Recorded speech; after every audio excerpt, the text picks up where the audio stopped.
Hey guys, இன்றைக்கி பார்த்தீங்கன்னா height and line hander தான் விளையாட போகிறோம். ஓகே, இப்போ வந்து பர்கரா மாறிட்டு மாலில் இருக்கோம். நம்ம கீழே போயிடலாம். ஐயோ பார்த்துட்டாங்க. ஓகே, பனியாக மாற்றிட்டு மேலே போயிட்டு மறுபடியும் கீழே வந்துடுவோம். இது ஒருத்தர் வந்தாங்க வேறு. இப்போ பார்த்துட்டாங்க, 2 பேருமே பார்த்துட்டாங்க. ஓகே, மறுபடியும் இந்த இடத்துல பனியாக மாற்றிடலாம். இன்னும் 2 செகண்ட் இருக்குது. ஓகே, மாற்றிட்டு ஓடிடலாம். ஓகே, இந்த ஷஃபிங் போட மாதிரி மேலே ஏறி பார்த்துக்கலாம். ஓகே, பாட்டு வர வந்துருச்சுங்க. வர வந்துட்டாங்க, பார்த்துட்டான் நம்மளையே. ஓகே, ஸ்ப்ரைட் பாட்டில் மாதிரி ஓடிடலாம். ஓகே, இந்த 15 செகண்ட் தான் கைஸ் இருக்குது. நம்ம வின் பண்ண. ஐயோ முடிச்சிட்டாங்க. ஓகே, நம்ம டீமால் யாராவது இருக்கா என்னன்னு பார்ப்போம்.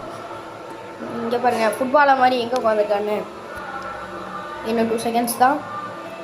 ஓகேங்க, நம்ம வின் பண்ணியாச்சு. அடுத்து